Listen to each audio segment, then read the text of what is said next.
danas u Buksinu programu Poezija na živo. Razgovarat ćemo o rukopisu Branka Čegeca Uspon i pad Koševskog brda Sarajevo za prolaznike. U samoj najavi smo dosta opsežno za tu priliku rekli nešto o tome rukopisu, zbog toga što sam se i što se nadam da ćemo razgovarajući o usponu i padu Koševskog brda i Sarajevo za prolaznike zapravo reći ponešto o onome što izlazi izvan te najave i da ću u pitanjima Branku Čegecu i njegovim odgovorima doći do onih mjesta zapravo koja su nam obojica slijepo mjesto, s obzirom na to da sam kao urednik toga rukopisa, stalno hoću reći knjige, koja još nije knjiga, smo dosta to iščitavali, dosta i razgovarali, tako da ne bih volio da ponavljamo jedan drugome stvari zapravo koje znamo, a u tom otkrivanju toga rukopisa ćemo mu pomoći, ako mu uopće treba pomoć, da dođe i do onoga što nazivamo knjigom. Branko Čegec, dobro došao u Poeziju na živo. Ja to njemu imam pravo reći jer mi svaki dan prije podne pijemo kavu da bismo se dogovorili i onda to tako završi da poslije nazivamo jedan drugoga da ponovimo ono zbog čega smo se uopće bili našli. Dobro, ako bismo mislili o tebi i govorili o pjesniku koji je u svakom slučaju pokazivao uvijek izniman interes u svojoj poeziji, u svojim knjigama za jezik, rekli bismo i da si na neki način kao govornik uvijek bio protagonist. Ovaj rukopis govori o nekoj drugoj perspektivi i o nekom drugom položaju. Dakle, ako ne promatrača i ako ne voajera, tu naravno sad se vraćam i podsjećam na tamno mjesto koje mi se čini da je ta knjiga pjesama bila u nekom bitnom smislu prekretnica ili barem drugačije postavljena nego li tvoje prijašnje knjige. Dakle, otkud na Koševu, otkud u Sarajevu, otkud prolaznik u tom prostoru? Pa dakle, stvar je uvijek banalnija nego što se čini na prvi pogled. Dakle, u Sarajevu sam završio tako što sam dobio rezidens od mjesec dana koji nisam iskoristio mjesec, nego sam bio tamo 3 tjedna i naravno došao sam tamo da uhvatim malo prostora i malo vremena za svoje vlastito pisanje. Uvijek kad krenem na rezidens, to doduše nije baš jako često, ali uvijek idem s idejom da napravim nešto konkretno i onda odem u potpuno nekom drugom smjeru i ovaj put se to ponovilo kao i svojedobno sa Istanbulom. Dakle, došao sam tamo raditi na jednom rukopisu, a napravio sam sasvim neki drugi rukopis, tako se i sada dogodilo da sam počeo, došao tamo s idejom da radim na jednom rukopisu i zapravo tu čak u ovom rukopisu postoji ta neka uvodna pjesma koja je nastala prije nego što sam došao u Sarajevo i onda sam naravno shvatio da mogu koristiti nešto iz toga smjera koji se nazirao iz te neke prve uvodne pjesme, ali da zapravo Sarajevo kao kontekst, Sarajevo kao neka svakodnevica, kao neka priča zapravo me navodi na nešto drugo. I naravno da je onda moja megalomanija nije bilo kraja, pa sam ja onda paralelno počeo raditi misleći da radim na 2 rukopisa, da bi to sad zapravo na kraju završilo u jednoj knjizi i dakle, prije svega su ti tekstovi jako povezani. I druga stvar, dakle, shvatio sam da ne bih mogao napraviti ništa od toga izvan Sarajeva. Sad, dakle, ti si na početku spominjao taj interes za jezik, ali mislim da to u ovom slučaju nije dovoljno. Spominjaju se još neke druge stvari, spominjaju se tamno mjesto od toga kad zapravo postoji taj neki, ajmo uvjetno reći, voajerski aspekt, dakle, kad ja prolazim kroz neki prostor, kroz neku sredinu i kad zapravo gledam, slušam i tako dalje i iz toga na neki način nastaje onda taj tekst. Tako se dogodilo i sa Sarajevom, međutim sa Sarajevom je priča bila potpuno drugačija i možda se te pjesme bitno različite u odnosu na one iz Istanbula, jer je moj osjećaj, moj doživljaj Sarajeva bio bitno drugačiji nego doživljaj Istanbula. Pa mogli bismo reći da je rasuti teret ovoga rukopisa upravo taj pun mjesec u Istanbulu, čak u manjoj mjeri kao mjesto sličnosti, nego zapravo mjesto velike razlike, iako se na neki način gotovo kao da se radi o istom, treba doputovati u određeni prostor, kretati se s njim i rješavati nešto od onoga što se tiče našega pisanja. Ali prije možda toga rasutoga tereta i prije toga Istanbula, možda da samo još ponešto kažemo o tvom osjećanju ako govorimo o rukopisu. Što zapravo za tebe jest rukopis i kad je taj rukopis ili kad su ti tekstovi u onom stanju kada ih nazivamo rukopisom, dakle već daleko odmakli od onoga što je bila ideja, daleko odmakli od nekih prvih tekstova koje zapravo cijelim putem iznevjeravaju, daleko odmakli od najrazličitijih jezičnih ili intimnih ili zapisničkih ili dnevničkih interesa. Dakle, u kom trenutku si ti o ovome počeo misliti zapravo kao rukopisu? Na neki način sam o tome mislio od početka. Kažem, iz početka sam, kao što je sve bilo u nekim čudnim amplitudama za tog mog boravka u Sarajevu, tako i moj odnos prema tom rukopisu bio u nekim amplitudama. Ja sam zapravo prvo njega gledao kao jednu od mogućih projekcija, pa sam onda te projekcije mijenjao nekoliko puta, pa sam na kraju zapravo tražio rješenje kako da pospajam to što sam radio, dakle, kao neke odvojene tekstove, i zato zapravo ovaj rukopis ima dva naslova, sve je nekako podvojeno, sve je nekako duplo, sve je nekako, dakle, vjerojatno iz moje nesigurnosti, iz nemogućnosti zapravo da nekako jasno artikuliram svoj odnos prema prostoru u kojem sam se zatekao. Neću sad ja previše se vraćati na to iskustvo sa Istanbulom, ne, ali Istanbul je bio grad, samo dakle, dvije rečenice, grad u koji sam ja došao prvi put u životu i taj grad sam ja doslovno otkrivao. I taj grad je bio jedan golemi prostor koji mi je otvarao bezbroj mogućnosti, dakle ja sam se mogao svaki dan kretati u nekom drugom smjeru, pokušavajući se izgubiti, nisam jedanput uspio izgubiti, uvijek sam zapravo došao nazad na neku polaznu točku. Za razliku od Sarajeva, dakle, grada u kojeg sam ja poznavao dosta dugo, u koji sam ja dolazio prije rata, dolazio sam i nakon rata. Međutim, svi moji dolazi u Sarajevo su bili kratki i ja nikad prije toga u Sarajevu nisam provao više od 5 dana. I dakle, sad kad sam došao, imao sam potrebu nekako probati uhvatiti taj grad u onim njegovim aspektima koji nisam viđao za tih kratkih posjeta, za tih kratkih dolazaka na sajmove knjiga, na festivale i na slična neka događanja. I onda sam se jako brzo suočio kako grad funkcionira na strašno skučenom prostoru. Mislim, mnogi gradovi danas su daleko skučeniji, uključujući Zagreb, daleko skučeniji nego što su bili recimo 80-ih godina. A Sarajevo je to specijalno.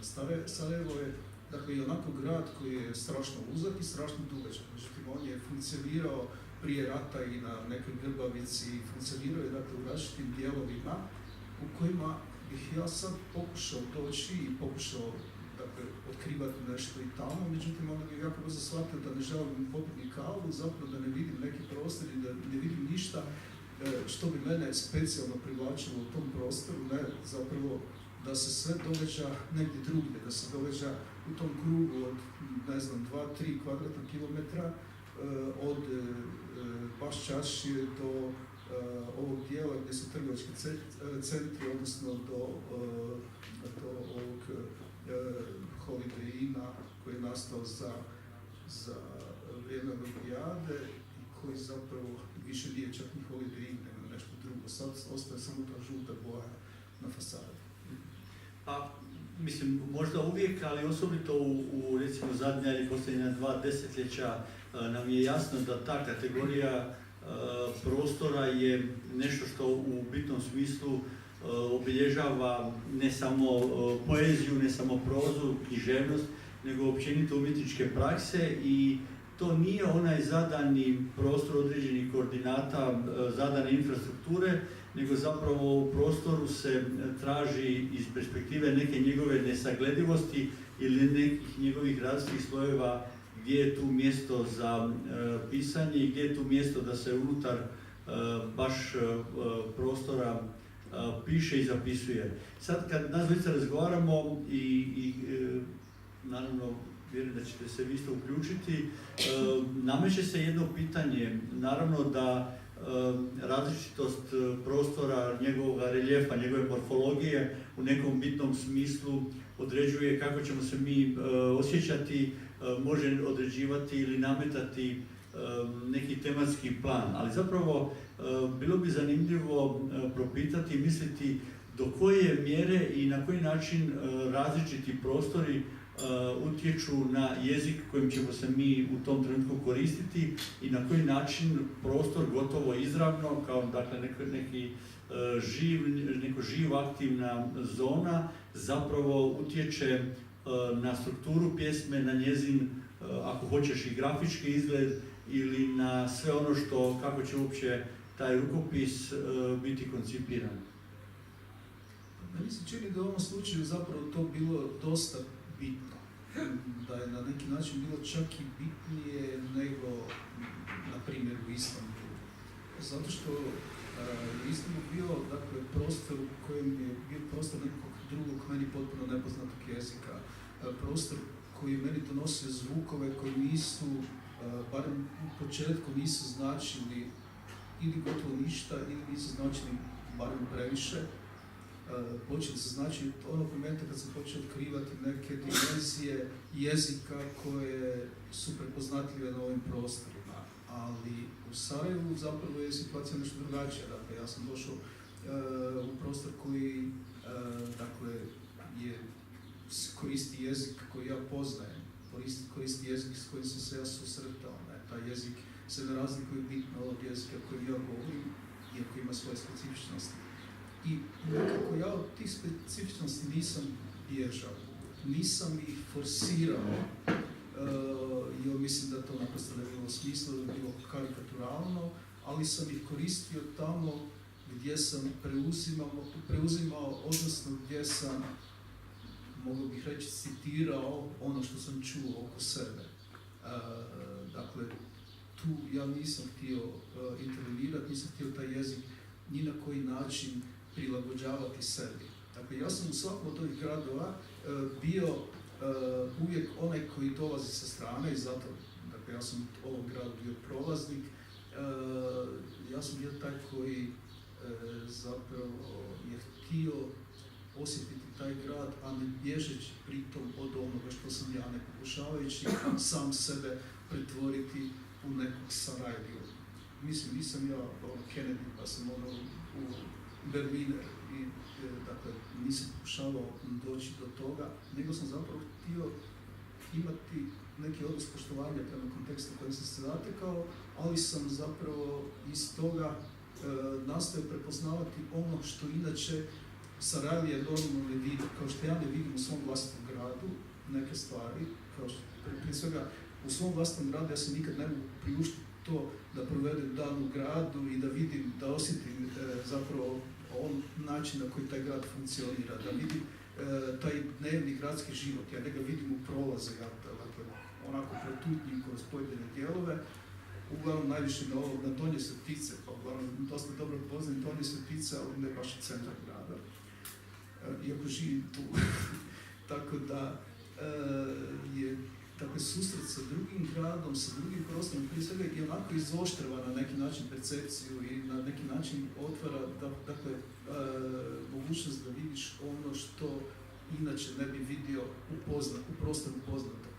A s druge strane, naravno, ostaje ta mogućnost da budeš negdje cijeli dan, da vidiš kako funkcioniraju ljudi u kafićima, kako gledaju utakmice, kako prodaju banane, kako prodaju ćevape, kako dakle, se događa neki život, na koji način funkcioniraju zapravo te priče, recimo s restoranima u vrijeme Ramazana i tako dalje, i tako dalje. Dakle, otkrivao sam neke dimenzije o kojima sam prije samo površno znao i naslučivao, a sada sam se nekako suočavao s njima i vidio sam na koji način one sad funkcioniraju u nekim praktičnim relacijama.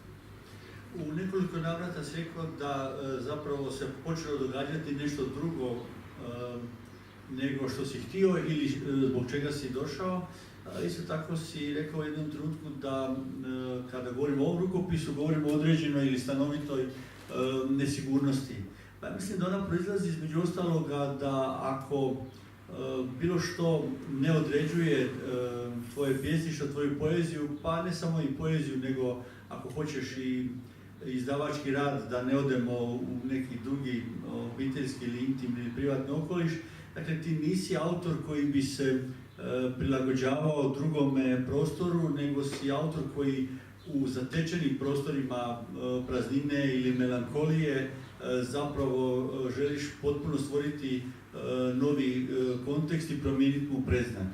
A u Istanbulu naravno na neki drugi način, a u rukopisu koji je vezan za Sarajevo i za prolaznike je taj odnos prema prostoru, kako si ti rekao, sa određenim poštovanjem i neka vrsta posredovanja i njegovog iskustva kroz jezik. To sigurno, dakle, ja ne mogu pobjeći od toga, dakle, jezik je nešto što, od čega sam ja krenuo zapravo u poeziji i čime sam zapravo cijelo vrijeme bio zaokupljen. Jezik je ipak taj materijal od kojega pravimo svoje tekstove i dakle to je taj neki moment koji mene prati od mojih prvih tekstova na različite načine to danas. Međutim, dakle, određeni kontekst, to sam zapravo počeo kad ti spominješ tamno mjesto, dakle od tamnog mjesta na ovamo ja sam počeo zapravo povezivati kontekst s jezikom i na neki način onda čak i određivati potencijal jezika onome što određeni kontekst donosi, što god to značilo. Dakle, to za mene je bila neka vrsta slobode, ali s druge strane, naravno, to za jezik je to značilo ipak i određenu vrstu ograničenja. Dakle, to po prvi puta zapravo se događa da ja koristim na drugčiji način, ne na onaj način na koji su, na primjer, to koristili Lipovci ili neke druge umjetničke prakse, nego sam zapravo na taj način da povezujem kontekst i jezik. Da ne bismo mi zapravo otišli nekako predaleko i propustili neka važna mjesta, možda je ovo dobar trenutak da nam nešto i pročitaš iz rukopisa.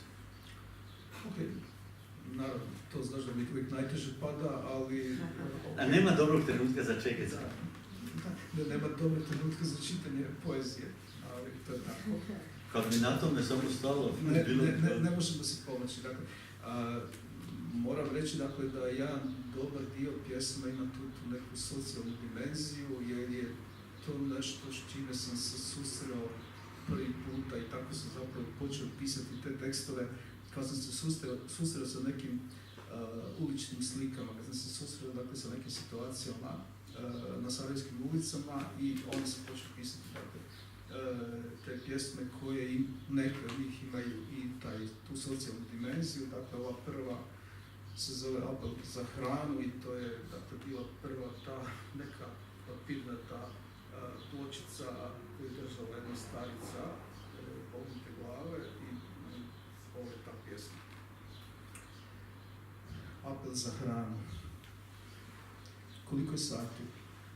Moje vrijeme stoji. Ne diže pogled da ga ne pokrene. Rub je stvarnost i istina iz koje ne mogu izaći. 1000 cipela odzvanja pločnikom. Ostavljam trag ili ne. Kad rup popusti, ste mogli viš se i to je valjda kraj. Da li ga stvarno priželjkujem? Gladna sam, žedna sam, slijepa za ovaj svijet. Tu je tvoj miris i znoj ispod koljena. Možeš odvojiti Marku Nani za hranu. Znam da možeš.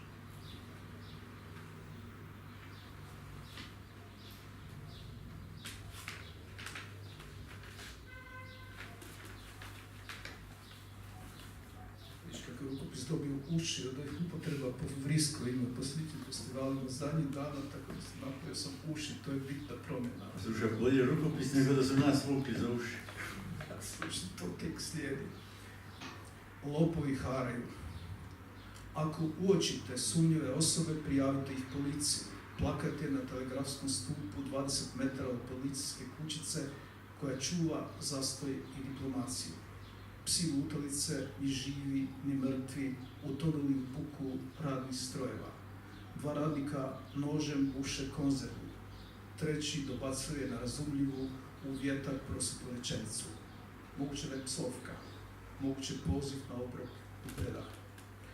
Podrhtava žica na ogradi, turban znak u svijetu žica i ograda. U nekoj kući, ne znamo kojoj, vjetar zalupi vratima. Sva stakla skupljena u jecaj, bolan odjek krkoće i nesigurnosti. Jekano, niz Koševsko brdo, zvuk jutarnje molitve, trudna žena s djetetom u naručju pada u zagrljaj druge trudne žene. Ne psuj, ne kradi, uzmi što ti ponuđeno. Što ti si ti reći, ko će znati?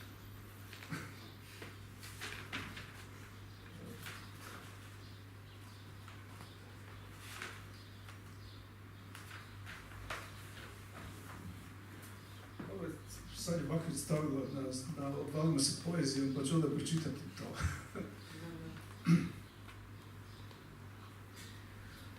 Svakodnevica. Svaki dan kada ustanem, popijem džumbir, limon i čaj. Uzmem tablete, pa se tuširam dugo. Čini se da dan bi mogao početi i da ne bi trebao biti loš. Svaki dan kada prođem pred ambasade Saudijske Arabije, opkoljene visokim zidom, živicom i kamerama, osjećam nelagodu od policijskog pogleda i pasjih para koji se bespomoćno jebe na pločniku. Svaki dan ispred hostela Ferijalac, sobarica puši na ogradi, a domar šmrkom zaljeva vreli asfalt. Tu svaki dan smočim tenisice, jebeti vodu i šmrk sveti jeben. U hostelu Ferijalac nikada nisam vidio nijednog gosta. Samo njih dvoje, potom preko ceste i mokre tenisice, šljap. Svaki dan silazim ratom devastiranim stubištem pored Instituta za istraživanje zločina Halida Nazičića broj 4.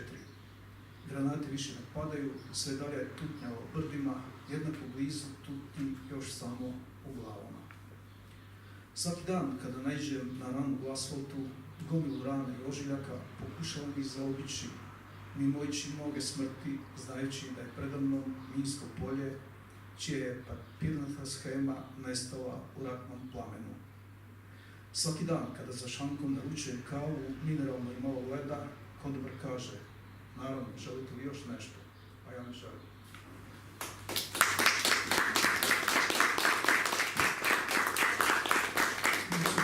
Ja ne znam kako ti to čitaš, ne mislim rukopis, nego pljesak sada. Pa to da prekinem. A da prekineš, dobro, da. Pjesniku se plješe da bi on prekinuo.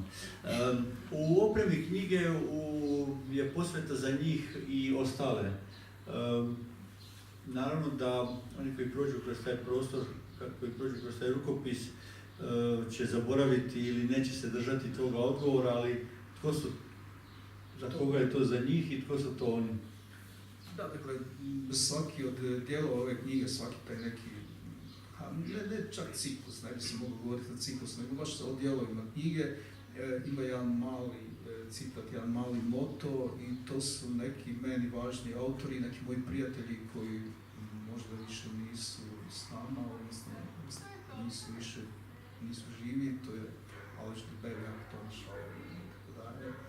Tako da zapravo to su ti autori koji su meni na ovaj ili onaj način bili bitni. I neki su mi bili poetički bitni, neki su mi bili bliski kao prijatelji i s njima sam podijelio, kao što s tobom sad dijelim jutarnje kave, tako sam s njima dijelio neke situacije u životu, tako da ta knjiga je na neki način posvećena njima. Aleš Debeljak je zbog toga što je bio čovjek koji je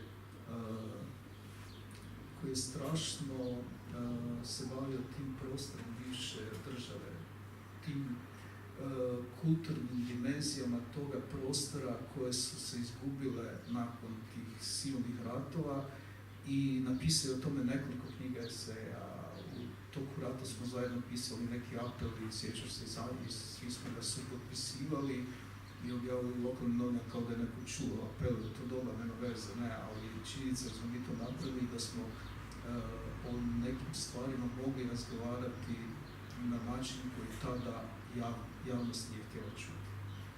Pa sa spominjanjem tih autora i tvojih veza s njima, naravno poetičkih i prijateljskih, zapravo otvaramo još jedno malo poglavlje, a i pitanje vezano za ovaj rukopis. Dakle, govoriš o autorima koji su doživljavali vlastitu nacionalnu književnost zapravo samo kao jednu konstrukciju koja u svakom slučaju ne bi trebala, da ne kažemo, ne bi smjela biti homogena, zatvorena, nego su upravo u nekim obližnjim prostorima bivše Jugoslavije, ali naravno i onoga što smo onda voljeli zvati kao Srednje Europe, pa šalom i do Amerike, izvozili ili uvozili u vlastiti jezik i u vlastitu književnost ta različita iskustva. Pa možda sad iz tog nekog općeg plana da se zajedno pitamo zapravo ovaj rukopis, na koji način ga će čitati, razumijevati, osjećati netko tko živi sada u Sarajevu i na koji način će čitatelji hrvatske poezije ili hrvatskog jezika doživljavati taj rukopis, njegov sadržaj, njegove relacije. Vrlo teško i komplicirano pitanje za mene, iako izgleda jednostavno. Dakle, ja nisam napravio rukopis koji bi se trebao sviđati Sarajevijama. Ja mislim da se on čak i neće sviđati Sarajevijama, da je to Sarajevo onako kako Sarajevije niti žele vidjeti, niti zapravo se to na sličan način reflektira kod autora koji žive u Sarajevu ili su podrijetlom iz Sarajeva i tako dalje. Ali mislim, moja ideja nije bila da napišem knjigu koja će se dopast nekome u Sarajevu ili bilo gdje drugdje. Dakle, moja ideja je bila da napišem knjigu, sad hoće li se ona dopast nekome u Sarajevu ili nekome ovdje, to je doista neko idejno pitanje. Dakle, ja se nisam nikad previše bavio idejom da se moram to dvoriti bilo kome, pa tako se ni s ovom knjigom ne dvoravam. Ona govori neku realnost onako kako sam ja mogao vidjeti, ja nigdje ni na jednom mjestu ne pokušavam sugerirati da je to jedina, da je to ispravno, što ja vidim, da je to jedina realnost koja postoji i tako dalje. Dakle, to je nešto s čime sam ja u nekom svojoj zapravo ležernosti, na nekoj svojoj nonšalanciji mogao vidjeti u Sarajevu, opterećenom gomilom problema, opterećenom naravno sa užasnim socijalnim naslojavanjima kao i cijeli prostor bivše države i negdje se to naravno vidi, što su gradovi manji, to se vidi više, dakle u Sarajevu se to vidi možda više nego u Zagrebu, što ne znači da je u Zagrebu toga manje, ne, samo se manje vidi. Dakle, mislim da je to bilo nekakva moja ideja da napravim tekst koji će biti neka moja projekcija, neki realitet koji ja mogu proizvesti ne pretendirajući pritom da to bude tumačenje bilo čega, da to bude neka interpretacija na koju će se neko pozivati da pače. Kako će ovdje čitati taj rukopis? Ja mislim, ovisno o tome što ljudi zapravo očekuju. Ljudi koji su navikli na jedan dio moje tekstovne prakse će vjerojatno biti razočarani nakon toga u to što je bilo ranije, što je recimo bilo zadnji puta intenzivno u knjizi Zapis iskustva jezika, toga ovdje neće biti. Zašto misliš da ta jedna jezična ekspanzivnost koja postoji u ovoj knjizi upravo nema nikakve relacije sa zapisima iz pustog jezika? Možda se radi o naravno različitim idiomima, različitim doživljajima, ali zapravo upravo ta jedna jezična raslojenost i njezin grafizam na neki način replicira onome što se u zapisima iz pustog jezika događalo i što je nas podsjetilo na post-avangarde i ono što si ti radio u svojim prvim knjigama. Pa ne mislim ja da nema nikakve relacije, bilo bi apsurdno očekivati zapravo da ja mogu napraviti tekst koji nema nikakve relacije sa drugim tekstovima koje sam ranije radio i sa drugim knjigama, ali čini se zapravo da je odnos prema jeziku ovdje biti drugačiji, zapravo da taj jezik je ipak zapravo više bio ovdje usmjeren na artikuliranje nečega, a ne toliko na iskorištavanje potencijala jezika unutar određenih formi, unutar određenih, pa možemo reći nekih obrazaca ironijskog ili ovakvog tipa. Dakle, po tome se razlikuje. Ovdje možda više u onim tekstovima u drugom dijelu, tim proznim nekim zapisima, crticama, kratkim pričicama, tu možda više postoji taj neki ironijski aspekt nego u ovom prvom dijelu, gdje je opet naglašeno ono što u zapisima nije bilo, a to je zapravo taj neki grafički raspored, to je taj koji je meni ovdje bio jako važan i koji bi sad naravno predstavlja problem u čitanju, jer ja zapravo sam sebe ne mogu natjerati da to pročitam onako kako sam stvarno napisao, sa tim svim lomovima u tekstu, iako ti lomovi zapravo reflektiraju situaciju u kojoj su ti tekstovi nastajali i neki moj izravna su posljedice zapravo nekog mog suočavanja sa kontekstom koji sam se zapravo. U nekoj konačnoj mjeri ja bih volio da se sa tvojim rukopisom, a poslije sa knjigom upravo to dogodi, da zapravo, zato sam pitao o različitim čitanjima, različitim iskustvima, da se zapravo dogodi da iz najrazličitijih razloga ta knjiga bude čitana potpuno drugačije nego kako je ona pisana, kako je mišljena i što je sve u nju upisivano, htio ti to ili ne. Mislim, ona ostavlja jako puno prostora baš za to, ne, da se upisuje dakle, sve ono što ona možda samo naznačuje ili ono što možda samo izdaleka sugerira. Dakle, ona ni u jednom momentu nije htjela donijeti ništa konačno, ništa definitivno, ništa do kraja izrečeno. Dakle, svaki od tih tekstova ostavlja mogućnost interpretacije. Ono što ja inače mislim govorim cijelo vrijeme, to govorim i na ovim našim radionicama, govorim klincima, ne možete se bojati, ne možete pogrešno pročitati. Vi možete pročitati na način koji vam vaše iskustvo u životu, vaše iskustvo čitanja i tako dalje omogućuje. I dalje od toga doista bi bilo apsurdno svoditi na neki čitanje na neki obrazac. Dakle, ovdje je to maksimalno otvoreno. Ja mislim da tu ostaje prostor interpretacije, možda on čak i prevelik, možda on čak i premalo na neki način zahtjeva od čitatelja da slijedi taj tekst, nego mu zapravo više ostaje mogućnost da mu njegove slike, njegove ideje da nekako se uključe u taj kontekst i da upisuju neka svoja značenja. Mislim da smo toliko došli do dna da nam to uvjerenje da prostorne prakse nam mogu barem pribaviti taj osjećaj postojanja beskraja, ali prije što se drugi počnu upisivati u tvoje tekste, ja bih te molio da nam još nešto pročitaš i bez molbe. Molio bih, to mi se ne sviđa zapravo. Hoću se govoriti kao neki... A bilo bi čudo da ti da nešto voliš, pa to ne. Evo imam jednu hercegovačku besetu, sam zapravo iz Sarajeva. Dobro da nisam spomenuo Vrabeca, jer on dobro. Vrabec tamo sa strane.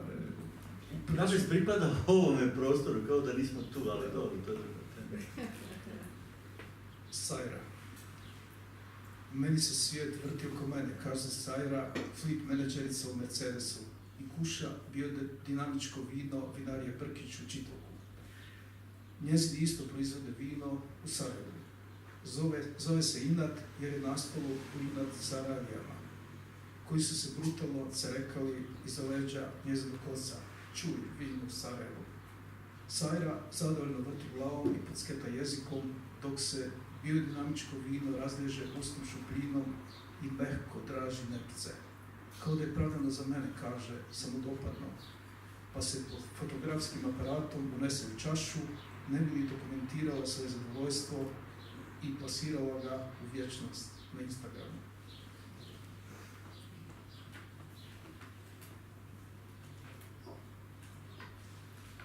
Sad ne smijem preći, da ću pogrešati, da će razvaliti prije nego što knjiga izađe.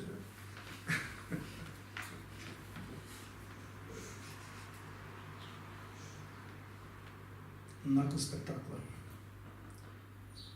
Snijeg ne misli o nama, on samo pada, gnjezdi se između nemira i brige, između igre i kaosa. Škripe po čizmama, čizme preklizavaju, mi tonemo u banalnom spektakla koje odabrato nije, kao što ništa nije. Granica stvarnosti i fikcije topi se pod pirovim triumfom kapitala, preko žrtava, preko leševa, iza 9, iza 10, iza brda, iza krda. Ruka dželata, neumorni perpetuum mobile u monotonom ritmu. Duga ruka za brzo umiranje. Ona ima tehniku, ona je kapital, ona će pobijediti kada se uspije ubiti.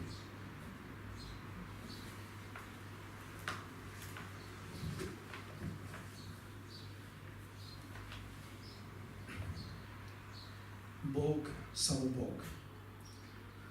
Posutim Ferhadijom i Titovom svakih 50 metara, molim vas, dajte, udjelite. Kako odabrati veći jad? Izvodim Marku i dajem je ženi bez noge u maskinoj uniformi. Zahvaljuje Bogu, skrušeno gleda prema nadmurenom nebu. Na Titovoj sitna, ščučurena starica drhti na ledinom asfaltu. I njoj daje Marku, zahvaljuje Bogu, gleda neodređeno. U praznu čini se.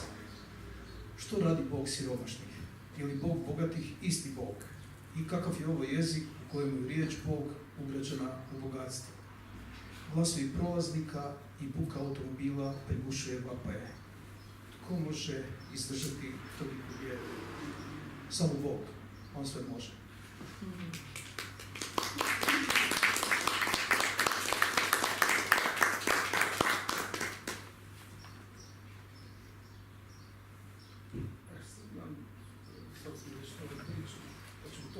Da, hoćemo. Kako odmiče naš razgovor i kako odmiče tvoje čitanje, zapravo dolazimo do onoga trenutka kada bismo možda mogli na neki način ipak stvari polako prikupljati i dovoditi u neke druge veze.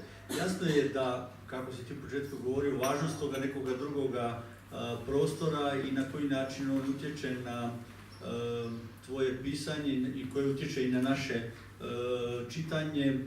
Međutim, ono što mi sami znamo, dakle, da prostor nije neka statična mreža, nego ona je iznimno živa i ono što objedinjuje, ako možemo reći, tvoje prve knjige i što objedinjuje i što se upisuje u prvom prostoru, zapravo prostor u tim prostornim praksama je i nešto što živi od svoje političke prezentacije. Dakle, to političko je na neki način upisano u ovaj rukopis bez obzira što je on napisan ili što se dogodio u Sarajevu. To je na neki način uz dakle, erotiku ili tijelo ili tjelesnost, to je ono što se na najrazličitije načine pojavljuje u ovom rukopisu, izranja ili nestaje.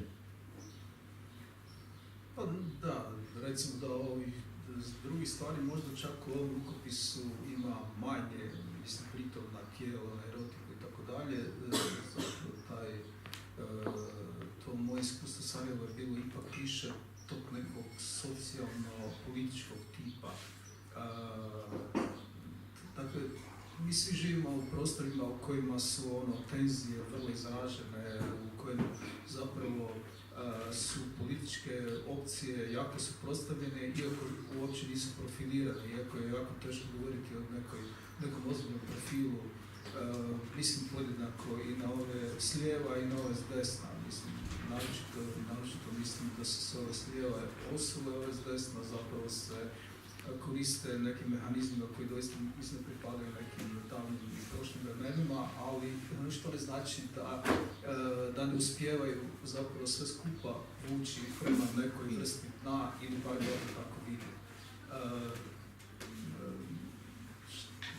U Sarajevu je ta napetost, te političke tenzije su zapravo još nekako izravnije, još nekako glasnije, bučnije su nego što su ovdje. Dakle, tamo gotovo da nema razgovora koji neće završiti s nekom vrstom potenciranja tog odnosa četnika, ustaša, balija i tako dalje. Dakle, to je uobičajena terminologija. To je terminologija koja zapravo od ovih razgovora u birti do nekih čak i vrlo ozbiljnih rasprava na skupovima, na javnim skupovima, zapravo vrlo često i vrlo lako ispliva na površinu. Dakle, mi imamo neku vrstu vulgarnosti tog tipa ovdje, mislim da je ona tamo također jako vidljiva i da je možda čak na neki način i vidljivija nego ovdje. A jednim dijelom, kad sam pitao tim čitateljima, zapravo sam ciljao i na tu vrstu vidljivosti. Možda je tamo, ili ne možda, nego tamo je sve vidljivije, figurativnije i preglednije i možda u nekom smislu i teže i lakše. Tako da ova poezija u ovome prostoru gdje su možda stvari u tom smislu prigušenije i nevidljivije, možda su zbog toga i teže. Tako da vjerujem da će ovaj rukopis u tom smislu biti neki važan ili jak zarez u svakodnevicu u kojoj mi čitamo poeziju, pišemo ili u kojoj mi živimo. Mislim, ja neću govoriti o važnosti rukopisa, mislim da sam nemam nikakav odnos prema tome i doista nemam tu vrstu pretencioznosti da mislim da moram napraviti nešto važno, da pače, ja naprosto dođem u neki kontekst i pišem ono što mislim zapravo da imam uvijek neku ideju i zapravo tu ideju pokušam onda maksimalno izvući. Moram reći da je ovaj rukopis zapravo u jednom dijelu nastao za ta 3 tjedna koliko sam bio tamo, a onda sam sam sebi ukrao još tjedan dana kasnije u zimi, pa sam otišao zato da bih mogao možda pohvatati još nešto što mi se činilo da mi je izmaklo u tom prvom boravku. I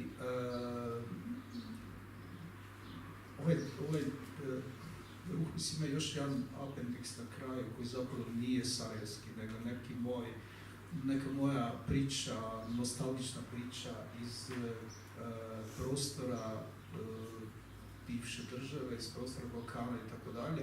Tako da sigurno ovdje, u ovom kontekstu, ta priča će imati jako različit odjek, ako će uopće to netko čitati. Imamo tu sreću da nas ne čitaju baš previše, pa se onda neće nikad zamasti.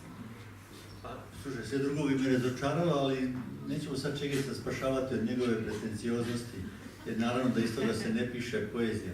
Imate li vi neko pitanje?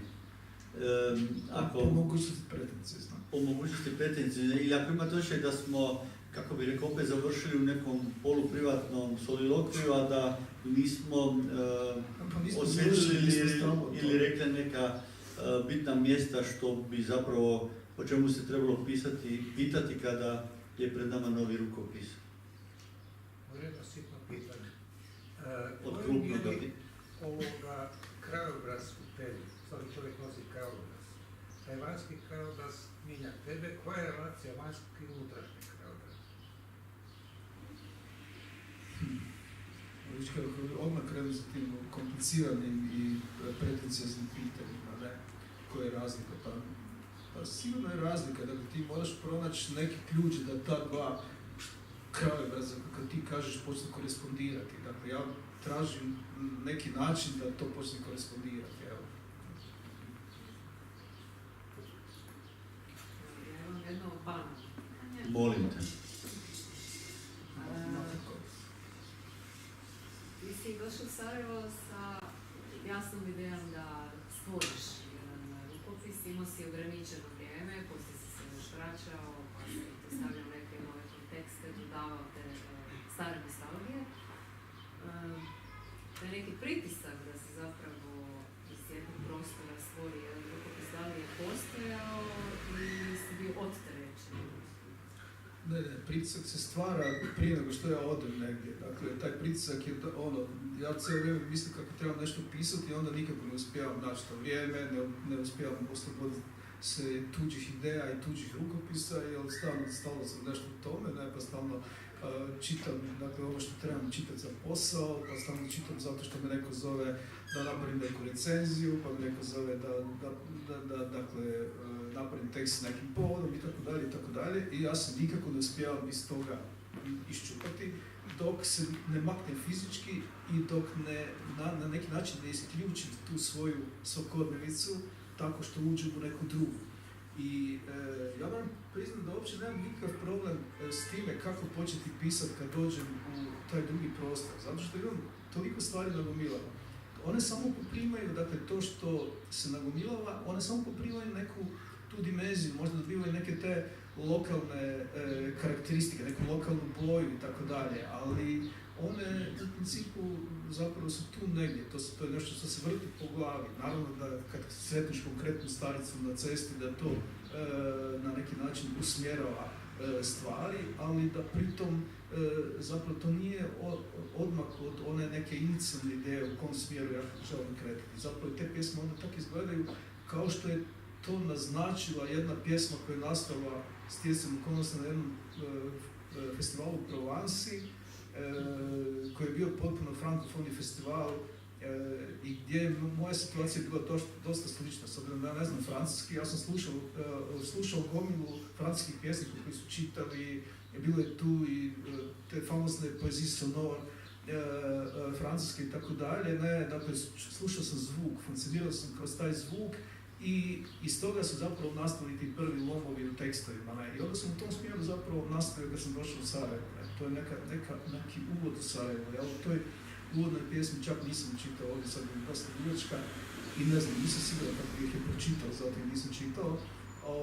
Ali u toj pjesmi zapravo sam čak i naznačila to Sarajevo koje je tada još bilo u nekoj projekciji. I još me zanima, rekao ste da si bio u Sarajevu puno puta, koliko si donio staro Sarajevo, a koliko je tu novog Sarajeva? Nisam se ja borio uopće sa idejom starog Sarajeva. Staro Sarajevo je bilo nešto što nisam nalazio. Dakle, evo, pročitat ću ovdje poslije tu jednu kratku pričicu koja se odnosi na to vrijeme prije, na to kako sam ja vidio Sarajevo prije i kako sam se sad suočio s gubitkom toga što je bilo prije. Ali mislim, to nije bilo nešto što je previše opterećivalo mene pri pisanju, dakle, ovih tekstova. Ne, nisam se očito ne bavio. I Arapi brinu o Novom Sarajevu. Koliko mi uopće smijemo pomisliti da zapravo ovo što si govorio, zašto sve ne stižeš pisati ili ne stižemo pisati, da li mi do neke mjere zapravo proizvodimo čitav niz obveza da se ne bismo suočili sa vlastitim tekstom i počeli ga pisati? Slušaj, ja nisam siguran da bi to trebalo biti neki alibi. Dakle, ja cijelo vrijeme to doživljavam kao ograničenje, kao nemogućnost, to cijelo vrijeme doživljavam kao neku vrstu pritiska. Ja možda sad više ne znam funkcionirati, odnosno ne znam se opustiti i izolirati od dakle, te svakodnevice, od toga čime se bavim, od svog posla, dovoljno da bih mogao zato ja bježim to negdje, ne. Tamo mjesto je nastalo kroz, ne znam, nekoliko ljetnih mojih boravaka na otocima, ovim kvarnerskim, ne. Dakle, Istanbul je nastao u Istanbulu, ovo je sad nastalo u Sarajevu, dakle, ja zapravo trebam tu neku mogućnost da se odmaknem od ovoga, ne, i moram biti tada prilično isključen iz toga. To ne znači da ja mislim da odrađujem ove neke tehnikalije i stvarnosti koje se tiču i neke stvari koje se tiču posla, ali nisam u njemu, ne nosim sa sobom, uglavnom ne nosim sa sobom rukopise, nego nosim samo neke knjige. Vrlo malo knjiga, kako idem na put, ne nosim previše knjiga, duše kupim onda tamo u Sarajevu, sam u Sarajevskim antikvarijatima, sam kupio gomilu knjiga opet, ne, i vraćao se s prtljažnikim napunjenim knjigama, ali tamo nisam putovao sa previše knjiga. I naravno, te knjige koje sam kupio u Sarajevu nisu neke knjige koje su mene na bilo koji način bitno određivale u tom pisanju, ne. Kad sam išao u Istanbul, nosio sam sa sobom zapravo od poezije samo jednu knjigu, i to prastaru Šalamunovu knjigu, prvu Šalamunovu knjigu Poker. Zašto? Nemam pojma. Kad sam se spremao tamo, dakle imao sam tu knjigu na slovenskom i nosio sam je, dakle, izvukao sam iz police, mislio sam, ok, dovoljno je mala i mogu je uvijek ponovo čitati.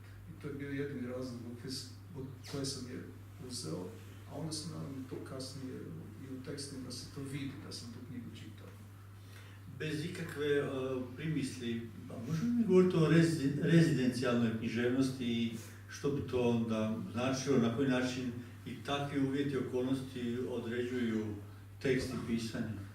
Slušaj, mislim da, šta znači onda to, ja mislim da je Mrkonjić kad sam pisao one na Cresu i na Lošinju, onda je Mrkonjić govorio lagajska književnost, ne, tako da ima tu svakakvih... Dom i svijet. Da, ima tu svakakvih tih književnosti, onda kad odeš u brda, recimo koje da Popović, onda bi to bila neka planinarska književnost i tako dalje. Mislim, možemo mi sve... Književnost na pluća i to. Pa ova sanatorijska, bili smo, zadnje 3 dana smo spavali u jednom sanatoriju u Velom Lošinju, tako da možemo tu sanatorijska, ali nismo ništa napisali, pa onda to će biti za neku drugu priču. A strašno je bilo, nas dvojica smo bili tamo među zdravijima. Da. Pa, mislim da smo nas dvojica bili među zdravijima. Među starijima i među zdravijima. Među starijima svakako, da. Osim ovog saksofonista. Što se me pitao još nešto ili šta? Ne, ništa, ovaj saksofonista je došao iz Južnoafričke republike, kako ga mi čitali. Kaže saksofonista da svira svaki puta, ne, i sad on jedanput počne svirati Čiri Biri Bela. I sad mi kažemo, šta je se to pa, saksofon i Čiri Biri Bela? Kaže on, a ja sam googlao malo, ne, pa je onda skužio da Karuza s nama, pa kako je Karuza sa Visa, pa je onda on najedanput dospio do Čiri Biri Bela. I tako je svirao do to saksofonu, a kaže mi poslije kao, pa ja svaki godine dođem 2 mjeseca, onda budem tu u Cresu, ne, čini mi se nekako da je moja žena sretna kad ode. I tako, posuđuje saksofon iz škole i on ne može avionom svoj koji je dobar nas, pa onda to kad falše, zahvaljujući tome što je saksofon loš. Da, bio je silno razočaran i nije došao Ferić, za njega je imao posebnu glazbenu podlogu. Da, za Ferića je imao glazbenu podlogu, moj zavijek tak imam te rade. Dobro, datimo sam ipak rukopisu i čitanje. Da mi smo dobro u Sarajevu još uvijek. Dževat. 3 dana pijem kao u Vapijanu. Kod djevojke na ulazu zadužiš karticu preko koje se nastavlja zaduživati svojim konzumacijama, a plaćaš na izlazu. Objasnilo mi je to prvoga dana s mnogo ljubaznosti i uz šarmantan osmijeh. Na prsima je prikvačen peć s imenom Sanita. Sviđa vam se kod nas, pitala jutros. Pa da, kava koju volim na mojoj dnevnoj ruti, ali vašu ljubaznost i osmijeh ne treba propustiti. Uzmem svoj espresso, pronađem mjesto s dobrim pogledom, prikačim se na internet, pogledam mailove i postoje na fejsu pa krenem bilježiti neke banalnosti u mali trodjelni Greenwich Notes. Kupljen još u Zagrebu za cipri 10 kuna. Lokal je poluprazan, glazba nenametljiva, par na terasi ne mari za kontekst i žestoko se hvata. On joj upravo spušta ruku među noge, ona iskuplja, usisava ruku, obgrljuje ga svojima. Podignem pogled, predavno visok čovjek s plastičnom tacnom u ruci. Na njoj 2 espresa i 2 čaše vode. Dževat Karhasan. Otkud ti ovdje? Javi se svakako. Broj je fiksni, nemam ja mobitel. Napiši Dževat, pored, da ne misliš.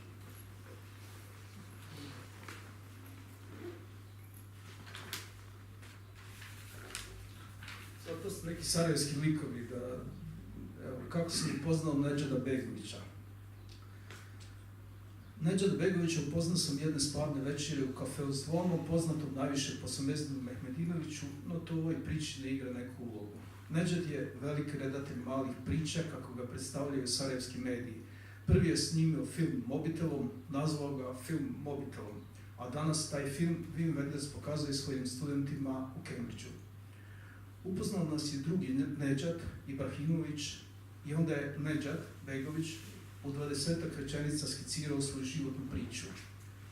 Asistenture u svim važnijim bosanskim filmovima, nagrade za dokumentarce, projekt s cjepanicama koje su napravili i obojali seljaci, a on ih je izložio u Londonu i sve do jedne prodao. 100 obojenih cjepanica kao omaž ratnom Sarajevu u kojemu nije bilo drva za grijanje. Jet setteri koji su zakasnili na aukciju, groze se od pitanja imaš li Begovićevu cjepanicu u salonu. O svemu ovome snimio je dugometražni film, sasvim lično i poslao mi link. Kaže mu, sjajan, šarmantan, duhovit, inovativan. Sad ti moram dobaciti cjepanicu. Napisao je u poruci i zalijepio palac gore.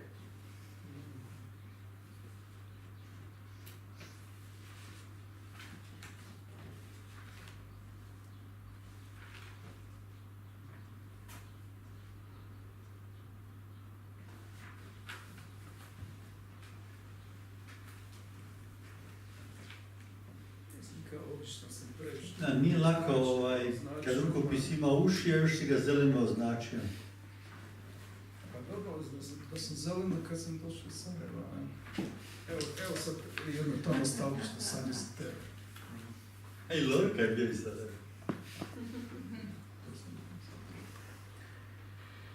Gdje je sada Nurija Palata? Nekako pred zimu 1988. pušilo se još iz radnih kratera, krenuo sam u Sarajevo s Bertijem, sa radijom koji u Sarajevu nije živio, ali se sa radijom osjećao i poznavao ga bolje od mnogih Sarajevija, iako to nikad ne bi priznao, barem ne u Sarajevu. Odsjeli smo u hotelu u Bosni, a popili kavu i krenuli u grad, kako se to obično kaže, barem u našim krajevima, kada se uputimo recimo iz Gundulića prema Jelačić placu.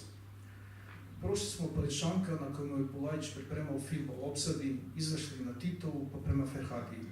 Gotovo na svaku zgradu bila je naslanjena letva i na njoj natpis Oprez pada fasada.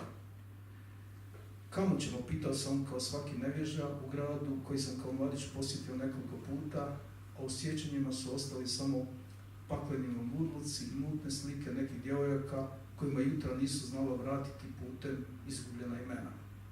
Kod Nurije, znaš Nuriju, nikad čuo, priznajem, postiđem, Berti me samo prijekorno pogleda, pa sebi u bradu, ništa vi ne znate kakve sjebene generacije. Nurija je najbolji restoran u gradu i široj okolici, ako ne i na Balkanu, samo što to više nitko ne može provjeriti. Ušli smo, dočekao nas je, zagrlio Bertija, što ćemo, kao i obično, pomrnjao je Berti, kao da je sinoć bio tu, a prošlo je 10 godina po vlastnom priznanju. Teletina, jaretina, kajmak, sir iz mješine. Dolazilo je, ne sjećam se više redoslijeda.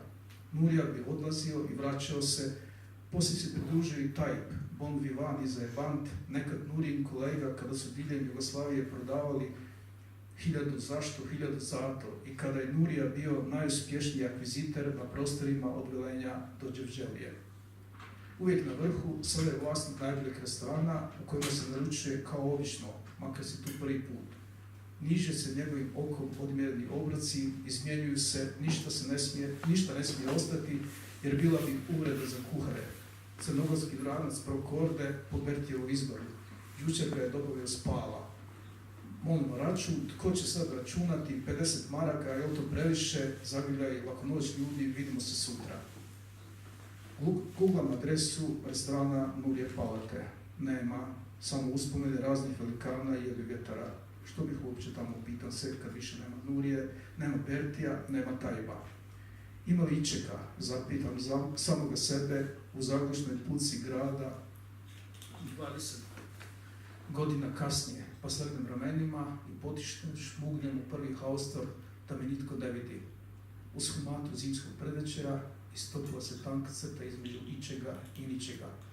Svjetla titraju u izmaglici. Ova večer ne bi podnijela druženje.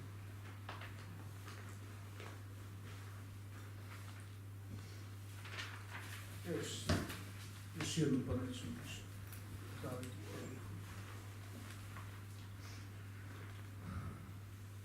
Pamuk i drugi tekstili. Pozvalo Pamuka da postane počasni građanin. Došao prijedlog do gradske uprave, komisije za imenovanja i počasti, pokrenula se rasprava duga i nadasve konstruktivna. Netko je, kažu, čitao, netko pisao Amidži na Bosporu, netko proučavao tkanje, niti i pletiva, pa uslijedio dugo očekivani zaključak. Ne može. Niti su pletene u nekonvencionalnu vezu, suprotno višestoljetnoj tradiciji. Tkanina se prozire, a znamo što je kada se prozire. Strojevi su poslali Amerikanci, gorivo financirao neki Šved, probisvjet i izumitelj, kojima se omakao čak i barut, pa da dalje ne nabrajamo. Ne može. Barut je nanio neopisivo zlo gradu, još i danas se zalihe uništavaju po specijalnim poligonima, a namjere i nekonvencionalni vez ne treba trošiti riječi. Uostalom, mogao je birati Amri ili Armenci, umjesto totalne zbrke koju je zakuhao. Onda ta crvena, kome on prijeti paukom i gdje će nama s time kao da mi ne znamo. A tek ti smutnici koji su ga predložili, matere ti gdje oni žive, ne može. Proglasna gradska vrata, zakucan debelim ekserima, pa se ti misli, ona ne bila, što ćeš odjenuti, vunu ili kadifu, kada dođe svečani čas imenovanja piskarala Pamuka, nečasnim građaninom našega grada. To mora je bajga, ne možeš takvima baš sve oduzeti.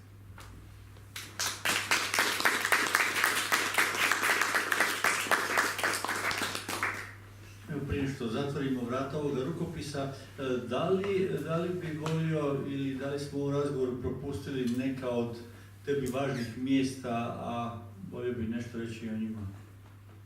Nema važnih mjesta, sva su mjesta nevažna. Hvala ti, vrlo poticajno. Dobro, i još jedno pitanje, dakle, u kom trenutku i s kojim osjećanjem se zapravo odvajaš od rukopisa i puštaš ga u proizvodnju? Da li se riješiš te nevoljkosti kad rukopis postane knjiga ili... Nekad, mislim, ti stjecam okolnosti znaš da ovaj rukopis ovakav kakav je sada uz neke sitne korekcije postoji već zapravo mjesecima, malo manje od godinu dana, kad je dobio ovu neku formu, a ja još uvijek taj rukopis nisam objavio, ne samo zato što Postelar uvijek ima najlošije cipele, nego zato što jednostavno, možda nisam baš do kraja bio raščistio to kako želim da taj rukopis bude organiziran, iako, kažem, nisam pronašao način kako bi ga u nekom ozbiljnom smislu mijenjao. Dakle, on će vjerojatno izaći manje, više tako kako je sad. Ovo stalno uvijek urednik bude kriv za sve, moram se jedan veliki pljesak za Branka Čegeca.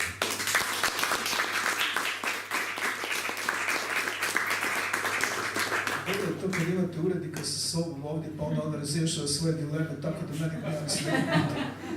Živjeli Hojla.